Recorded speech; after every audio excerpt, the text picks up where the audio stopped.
Hi everyone, if you're new to my channel, I tried to point out the anomalies during a rainy night compared to the water droplets. I do get a lot of snarky comments, which I try to turn the other cheek about. I have placed arrows here and there to have everyone focus on that particular entity. I've seen them come through that way, all various different shapes.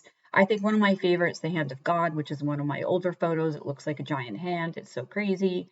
And I also have photos towards the end of older photos from 2020. I've been doing this for almost 5 years, come this late spring. It was that one year in particular, they came through all various different ways, and it was the wildest year. But towards the end, there's a particular object that reminds me of a portal and a bridge, and that's the only thing I could think of after reviewing many, many photos that I didn't include in here because I don't want to take up too much running time. But the movie Thor comes to mind. And remember in Thor, Marvel's Thor, when he crosses the bridge to the portal to other realms, to other universes, etc.